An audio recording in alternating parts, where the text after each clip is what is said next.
Serena, I'm going to share with you and your audience right now the exact script that I say over the phone to my private lender when I've got a deal for them to fund. It's called the good news phone call. Yeah.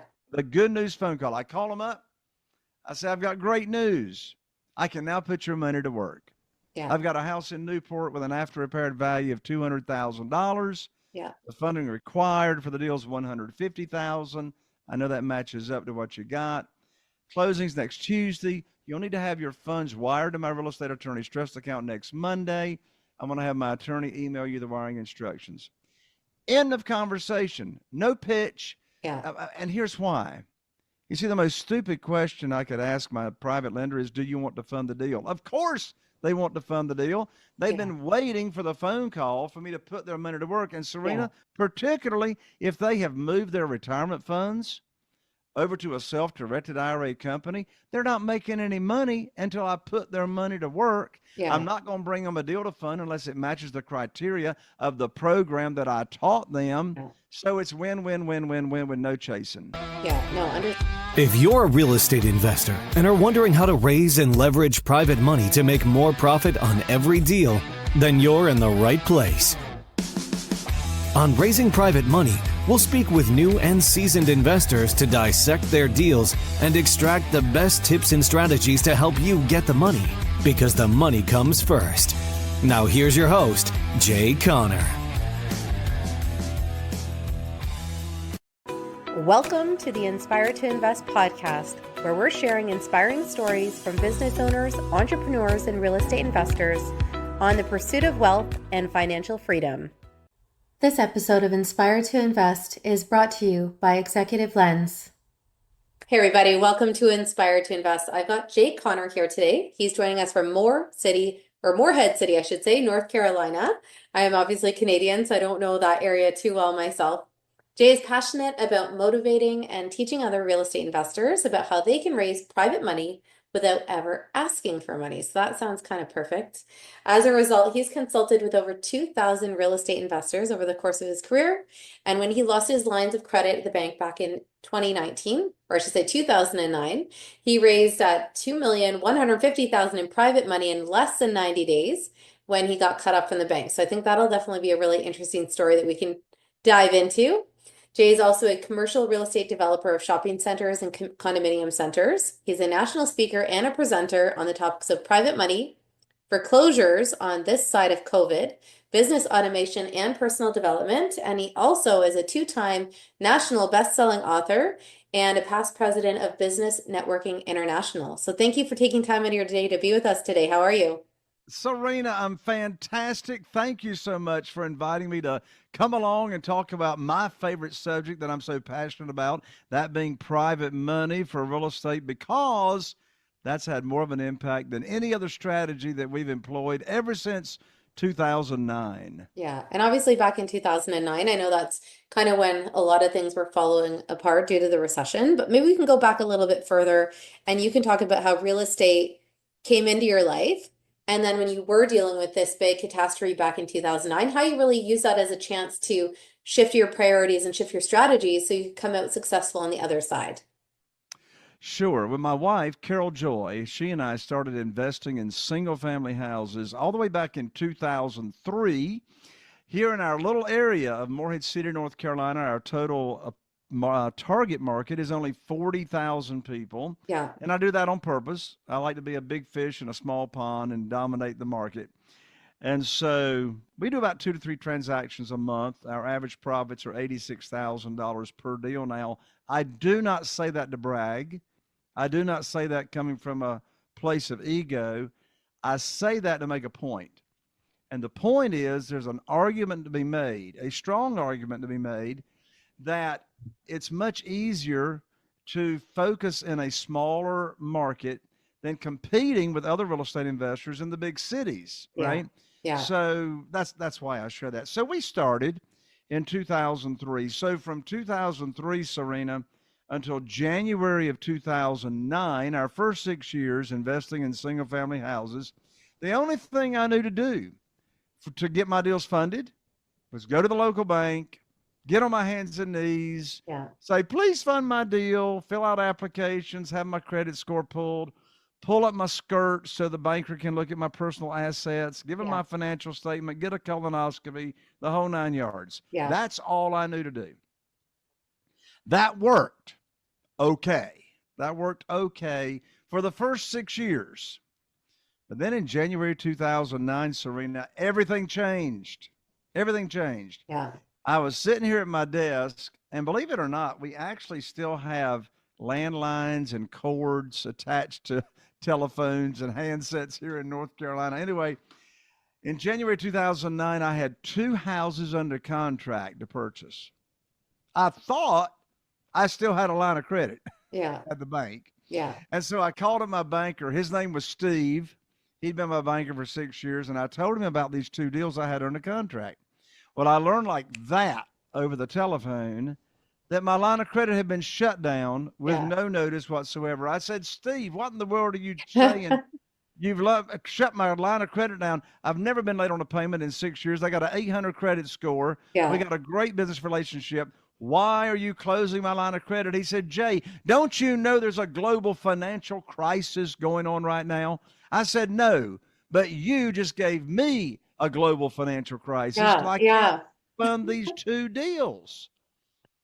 He says, sorry, we're not loaning money out to real estate investors. So I hung up the phone. Serena, I want to share with you and your audience a powerful question that I asked myself right after that conversation with my banker of getting cut off. I sat here at my desk, and here's the question I asked myself, because the power's in the questions. Yeah. The question I asked myself was, I said, Jay, who do you know that can help you with your problem? And by the way, these people running around saying every problem's an opportunity, I want to throw up. I didn't have an opportunity. I had a problem. Let's face reality. This is a problem. Yeah. Well, when I asked myself that question, I immediately thought of our dear friend, Jeff Blankenship. He lived in Greensboro, North Carolina at the time, and I called him up and I told him what had just happened. Yeah. He said, well, Jay, welcome to the club. I said, what club is that? He said, the club of having the bank shut down your line of credit. They shut me down last week. I said, well, Jeff, how are you going to fund your real estate deals? Yeah.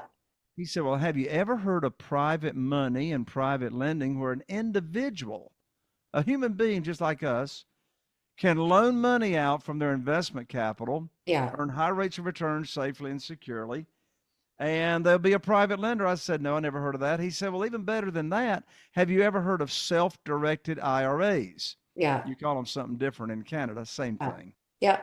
Have you ever heard of self-directed IRAs? I said, no. He said, well, an individual can use their retirement funds and transfer it over to a self-directed IRA company, loan the money out, and now you'll pay them either money that will be tax deferred or tax free. I said, Jeff, I don't have a clue what you're talking about. But I tell you what I did, Serena.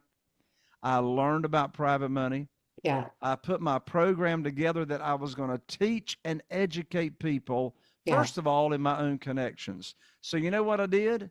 I put on my teacher hat that says private money teacher. Yeah.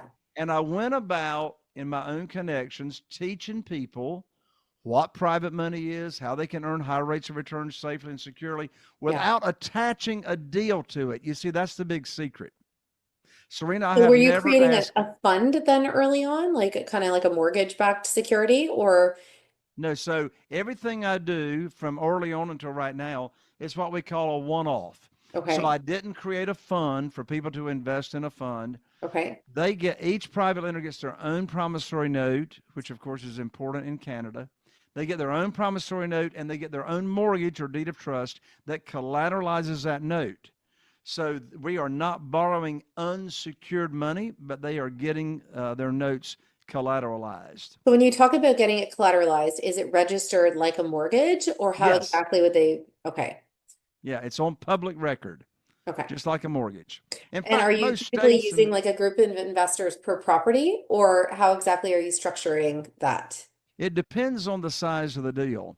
So if I've got a large single family house in value of say $800,000, I may have 2 or 3 private lenders funding that deal. Yeah. But each one has got their own promissory note and they each have their own mortgage or deed of trust that's collateralized, and each of them know Yeah. what position they're in, right? Yeah. And so we have this thing called total loan to value. So I don't borrow more than 75% of the after repaired value of the property, and that's adding up all the notes to where they don't total more than 75% Yeah. of the after repaired value. That keeps it conservative. Now, is your goal then to use that just to purchase the property and keep it, say, under the term of a year and then traditionally like move to regular financing? Or what's kind of the exit strategy at that point? Well, it does depend on the exit strategy. If you're doing a buy and a hold, guess what? What I pay my private lenders is the same as or now less than commercial rates. Here in the United States, I pay a straight 8%, Okay. no points, no origination fees, no junk fees, no extension fees, a straight 8%. My buddy down at First Citizens Bank 3 weeks ago just closed a commercial loan for 8.1%. Mm-hmm. So if we were 3 years ago, I would say if you're going to buy and hold, use private money to fund it, Yeah. get it rehabbed, and then refinance. Yeah. Now, if you're going to flip the property, then obviously no refinancing. You just flip it, pay your private lender, and I pay either monthly, quarterly, or semi-annual. Or if it's a quick flip, I'll just let the interest accrue. Yeah. And pay them off with the accrued interest when it's ready to sell. Yeah. Yeah. I mean, I just ask a little bit more because there's actually been very significant distress in a lot of our communities here in Canada. And I don't know if that's really touched on, some of the things in the States. And I know legally and politically, there's a lot of things that are very different. So for example, the laws I think are far stricter, come with greater penalties. They can come with, decades of jail time. Where here, some of the companies that have created some of these situations or at least added to them, the police have said worst case, maybe they'll see a year. And I'm talking about like tens of millions, if not hundreds of millions of dollars that have been lost and mismanaged. And in a lot of cases, it's kind of like you're describing that they thought it was collateralized. There was one property, but then the issue is that it wasn't registered for one. And for two, there was just so many P notes added to a property, it far significantly outweighed what the value of the property was. So for example, there could be $50,000 P notes, which is almost like $1 million on a property worth 400,000. Like Oh my word. It's crazy, right? So it's just very, very significant elements of like fraud and mismanagement and things like that. So that's why I was just asking a little more, because I have seen things where people thought that, there was, we knew that we weren't maybe on title, but there were, we all thought that there was a measure of security and a matter of leverage and stuff. And then as we're peeling back the layers of the onion, there's just well, there's you know really no what, Serena, recourse. you just brought up a very, very important point that I think we should share some advice. And that advice being to individuals that are investing and loaning money out, Yeah. right? So it's sort of like Ronald Reagan, trust but verify. Yep. So here's one piece of advice. If you are a new private lender or an investor and you've never done it before, and first of all, know the operator, for goodness sakes. Do you trust the operator? How well do you know the operator that's overseeing the deals? But trust and verify. So here's two more layers to those of you that are interested in being a passive investor. The second layer is here in North Carolina, deals are closed, real estate deals are closed with real estate attorneys. Yeah. In my opinion, I think every real estate deal should be closed with a real estate attorney. But a lot of states here in the U.S. use title companies. Right? So here's the deal. If you are going to wire your funds to a real estate attorney's trust account or a title company's trust account, then for goodness sakes, get on the phone with the closing agent. Yeah. And get that closing agent to tell you and verify that the mortgage is going on record. Yeah. Is it going on record? Yeah. I want if this is my new rodeo, I want them to tell me this baby is going on record, right? Okay. Secondly, I want them to tell me what position I'm in. In other words, I want as the lender, I want to see that promissory note and review it before closing. Of course, yeah. Do not wire your funds until you've seen the promissory note and see the terms and what position are you in. Yeah. Are you in senior position? Are you junior position? Yeah. And look at the terms. What's the interest rate, frequency of payments, etc. Review it. And then the next, chronologically, the next thing you want to look for is you should be receiving, as the lender, you should be receiving in the mail the original recorded document. At least that's the case here in the States. Yeah. The lender gets the original recorded document that's on public record. And listen, if you as the lender, sorry I'm going to preaching here, Serena, but it's so important. You as the lender, if you don't have that document in your hand that you are secure, because look, I don't borrow any unsecured funds, and you as a lender should not loan any unsecured funds, in my opinion, right? I don't care if it's your mama, your daddy, your sister, your cousin. Everybody should be protected. Look, my mother, who just recently passed away, she was one of my private lenders and investors for years. And guess what? I gave my own mother the same protection that I give all my other lenders. Yeah. Name them on the insurance policies as the mortgagee and et cetera. So back to what I was saying, if you as the lender, if you haven't received that original recorded mortgage or deed of trust, depending on where you are, within a couple of weeks after closing, you want to be on the phone with the closing agent and say, hey, where's my recorded document? Yeah. Yeah. And I agree. And I think just because of some of the communities that we have here, I think there was a level of trust that maybe was far greater than should have been given to some of these operators. And they're very celebrated, put on stages, promoted kind of among these communities. And it was very common to see unsecured promissory notes, right? So offering 15, 16, 18%, but everyone believed, these operators had these significant portfolios. So even though, yes, you're unsecured, there was still that level of comfort thinking, well, they have this big portfolio backing us. And, a lot of them ran into issues just scaling too fast. Work wasn't getting done. There was vacancies, and it created issues of like insolvency and maybe led into receivership and stuff like that, right? So I just wanted to get a better understanding of how you're doing it, just because I've seen really like how you should never do it, at a great scale that's affected, honestly, probably thousands of investors. I'm talking over $500 million, right? So it's very significant. Yeah.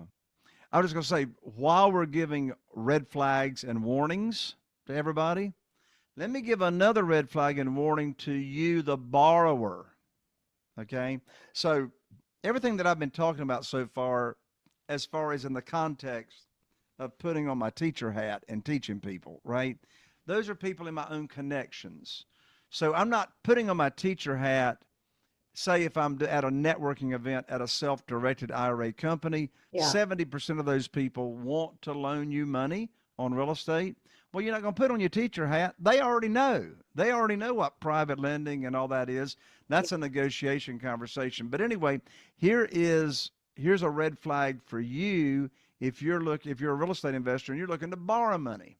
So, and I tell you, Serena, I know you've heard this. I've heard it so many times, it just makes me sick to my stomach.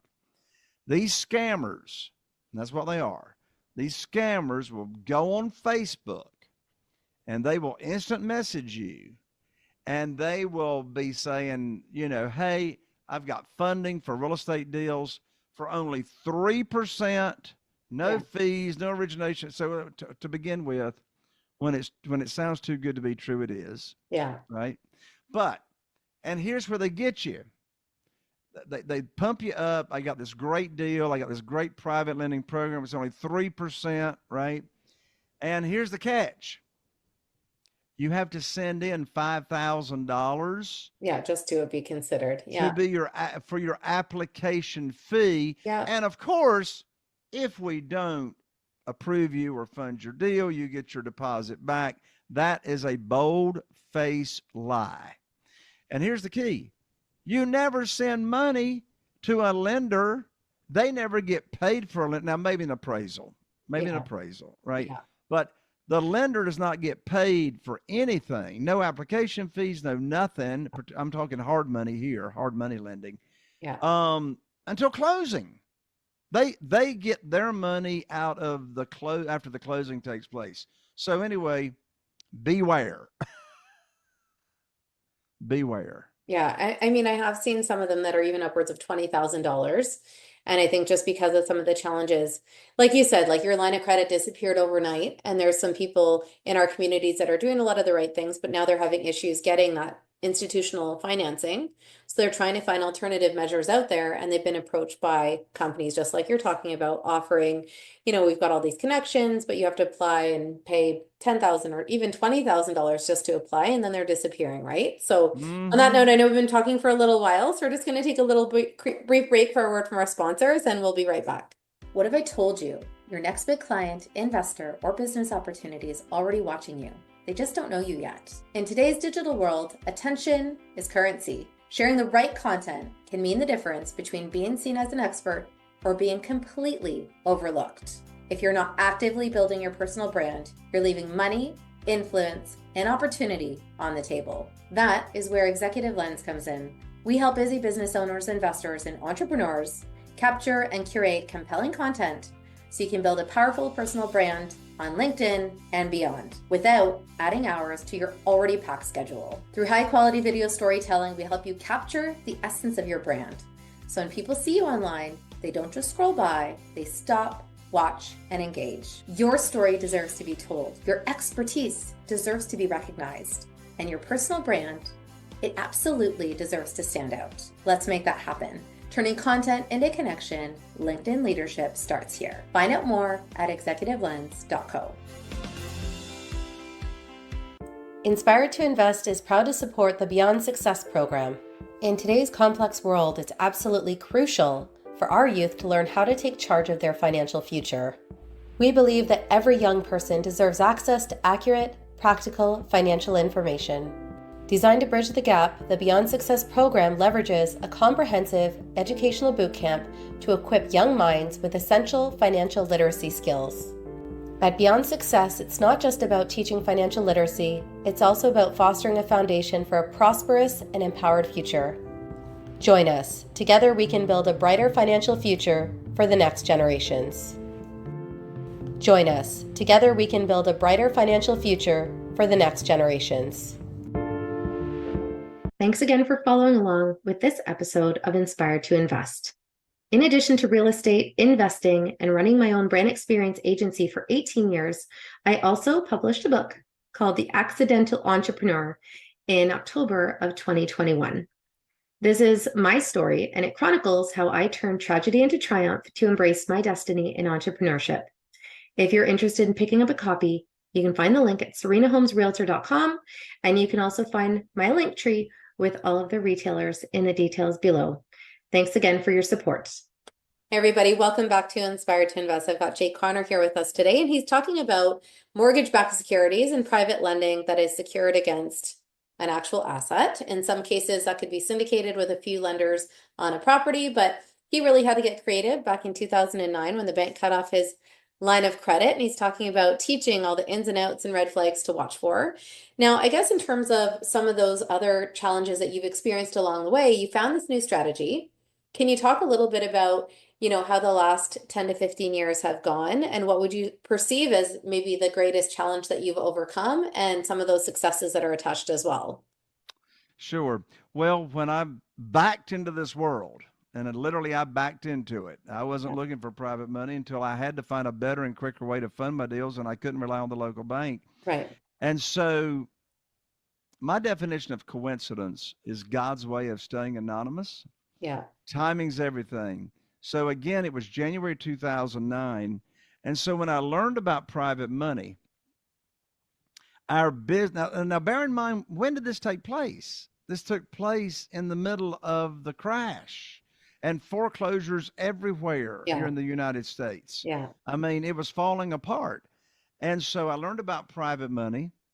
And interestingly enough, what happened was all these foreclosures were coming onto the market, going to sell at the courthouse steps. Banks were not lending money. Now, there's an interesting stack of cards right there. Yeah. Foreclosures abundant, and the banks are not lending money. Yeah. So you had to have the cash, you had to have the funding available yourself to take advantage of those foreclosures being sold at the courthouse steps. Serena, our business tripled in 2009, Wow. in the midst of that, global financial crisis, because why? Yeah. Because we had the funding available, private money from Yeah. individuals. And look, it was like a vortex. It was like a beautiful, perfect vortex that came Yeah. together. I had so much money chasing me, I couldn't use it all. That's a good problem. And they were sick and tired of the low rates in the CDs. The stock market was so volatile, people were losing money. And Yeah. so it's like individuals were looking for a place to put their money, Yeah. safe and secure. Yeah. Now I got the money. Now I can pick and choose on the foreclosures.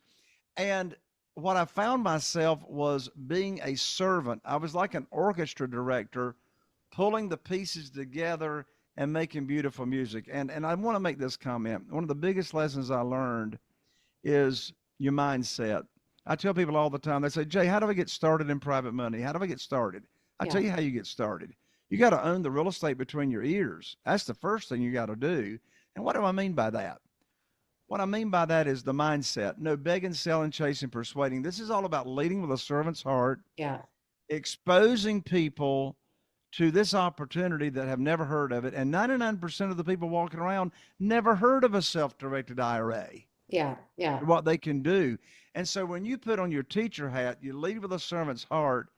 Don't be talking about a deal you need funded in the initial conversation because Yeah. desperation has got a smell to it. Yeah. Lead with a servant's heart. Teach people about this world. And then when you've got a deal for them to fund, I mean, here's what's interesting, Serena. I've never asked anybody for money. Never asked anybody for money. They say, Jay, how do you get your deals funded? And you never ask anybody for money. Here's how. I teach them. They tell me how much they got. And Yeah. I'll say, I'm going to put your money to work for you just as soon as possible. Serena, I'm going to share with you and your audience right now the exact script that I say over the phone to my private lender when I've got a deal for them to fund. It's called the good news phone call. Yeah. The good news phone call. I call them up. I say, I've got great news. I can now put your money to work.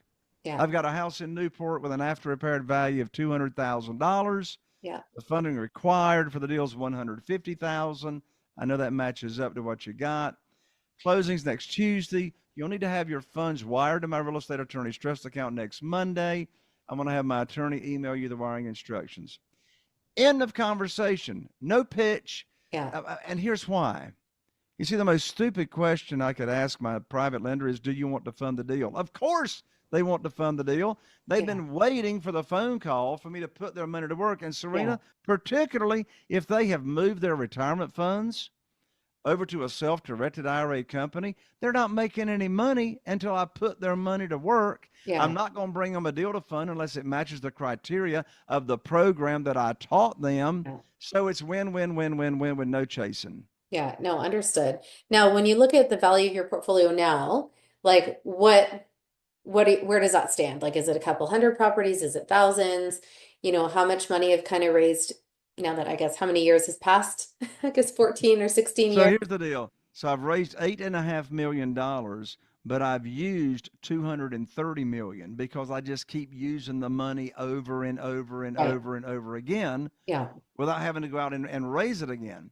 Yeah. As far as the portfolio goes, I've only got 25 houses because I'm not primarily a buy and hold person. Right. So you're primarily flipping them. Yeah, I'm not a landlord. I do sell a lot of homes and have sold a lot of homes on rent to own or lease purchase, Yeah.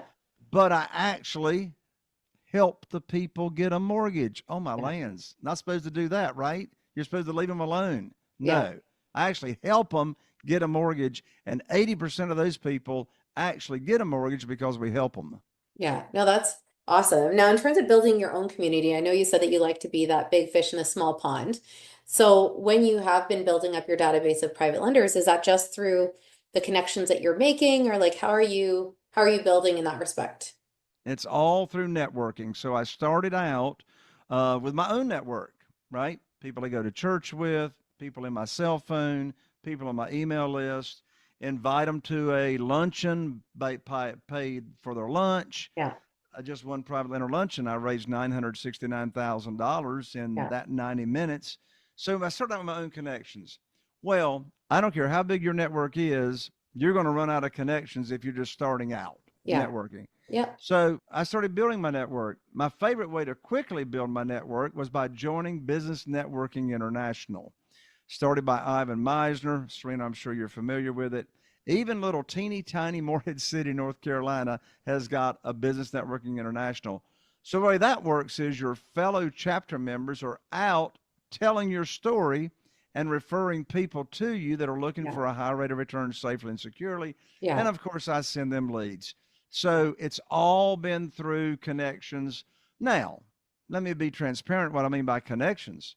I go on my social media and I can talk about my deal that I'm doing Yeah. and what I bought it for and how my investor or private lender is making a high rate of return safely and securely. I'm just telling stories and planting seeds. That's part of networking. Yeah. Understood. Now, in terms of advice, what would you say is some of the best advice that you've gotten, as your journey has continued and something that you would pass along to someone that is starting out? Well, some of the best advice. Well, how long have you got? I've lost hundreds and hundreds of thousands of dollars by screwing it up and making stupid mistakes because I didn't have a mentor or a coach that I was working with. Yeah. But let me just share a short story that's got powerful advice that goes along with it. Shortly after I had started investing in real estate here locally, there was a condominium, oceanfront condominium here at Atlantic Beach that was on the foreclosure courthouse steps. I bought it. My intention, Serena, was to renovate it, make it absolutely beautiful, and flip it. That was the intended exit strategy. Well, guess what? By the time I finished it, I got ready to sell it. The market had turned. Prices are coming down. I was stubborn. I held on to my price very, very stupidly. Prices continue to come down. So by the time I'm willing to drop my price, guess what? Price I went can't down even sell more. it for what I got in it. Yeah. So what have I got to do? I got to stop the bleeding. So I put it on the rental market. So this condominium only has revenue at Atlantic Beach 13 weeks out of the year Mm. because it's a summertime rental. Yeah. So I could not rent it out for enough to cover my carrying cost, my Yeah. underlying debt and HOA fees and utilities. So for a number of years, that was a blood bath. I was not going to let it go back into foreclosure Yeah. because I just wasn't. And so I lost money for years. What's the lesson learned? Here's the lesson. Here's the advice. Take it from somebody that's got to screw it up first before I get it right. And that is, regardless of your intended exit strategy on a single family house, Yeah. make sure you run the numbers that it will cash flow if you're stuck with it and you got to rent it out. Yeah. Awesome. Now, in terms of how real estate investing has changed your life in terms of things like financial freedom and time, what would you say, what kind of an impact would you say that it's had on your life? Time. So when I started out, I didn't know how to do that. I didn't know how to make that work. I came from the corporate world. Yeah. In the corporate world, work all the time. So that was my programming. That was my mindset. So when I left the corporate world to come into being an entrepreneur in 2003, then it was all different. It's Yeah. just me, my wife, starting out, that's it. Yeah. And then we grew from there. And so what I learned is I need to be a 3D person, which stands for dictate, delegate, and disappear, and get out of the way. You can't scale this business running around with your hair on fire, Yeah. doing this by yourself. So one of the first things I did was I hired a part-time acquisitionist that started talking to motivated sellers for me and to Yeah. get the initial information, right? And then I grew from there to having a lead manager. And the lead manager is in the Philippines. Her name's Trixie. She's been with me for 5 years. Her job is to make sure no leads fall through the crack because the money is in the follow-up. Yeah. And then along with that, software and CRMs, customer retention management, critically important. I mean, Serena, I was so stupid. I started out running this business with sticky notes and yellow pads to remind me what to do. That is not the way to go, my friends. Yeah. So having really, really good software that keeps up with all your leads, what happened, what's the last conversation, what should happen next. Yeah. And then as a result, you can do what I'm enjoying when I say time. I'm actually working in my real estate investing business less than 10 hours per week because of automation, because of the software, because of having a system, because of being organized. Yeah. And then the rest of my week, what do? When I'm not eating Cheetos on the couch, I don't know how to play golf. I don't know how to play chess. I play a little bit of checkers. What do I do the rest of the week? I spend wonderful time and moments of conversations with wonderful people like Serena, podcasting, sharing with the world what I know about private money and getting your deals funded without ever having to rely on banks. Awesome. Now, the name of this podcast is Inspired to Invest. So I always like to ask people if they've got a particular quote that motivates or inspires them. So, there's so many, Serena. There's so many quotes. So one of my favorites is by Jim Rohn, and it's not the one that most people associate with Jim Rohn. The quote is, your next 5 years, what your next 5 years will look like, will be dependent upon the people you meet and the books you read. With that, I'll share the other quote from my dear friend, Tom Kroll. Tom Kroll founded the largest wholesaling investing coaching business in the nation. And his mantra is read 8 pages a day. Read 8 pages a day of nonfiction, self-growth, personal growth, and biographies and autobiographies. Those 8 pages a day will change your life. Yeah, that's great. Now, I appreciate your time today. How can everybody get in touch with you if they want to learn more about what you do? And I know that you've got a book that you mentioned before we hopped on, so maybe you can talk for a minute about that. Absolutely. Thank you, Serena. So I'm so excited about my recent book. It's a bestseller, and it's called Where to Get the Money Now. Where to Get the Money Now. This is not an ebook. It's actually a book. The subtitle is How and Where to Get Money for Your Real Estate Deals Without Relying on Traditional Lenders or Hard Money Lenders. Yeah. It's $20 on Amazon, Where to Get the Money Now, but don't spend $20.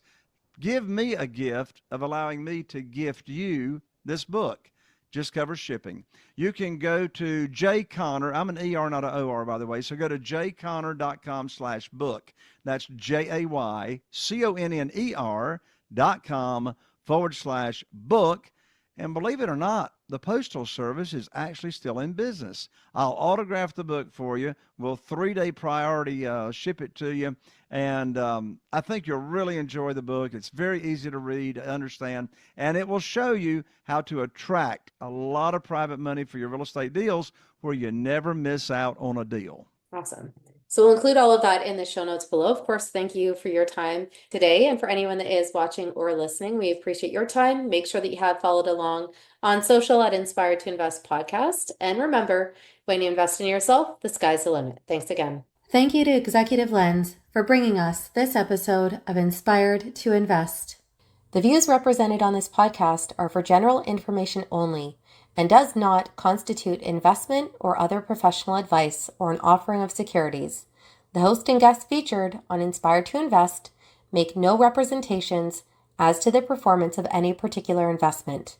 Should you decide to make an investment, you are responsible for conducting your own review and analysis.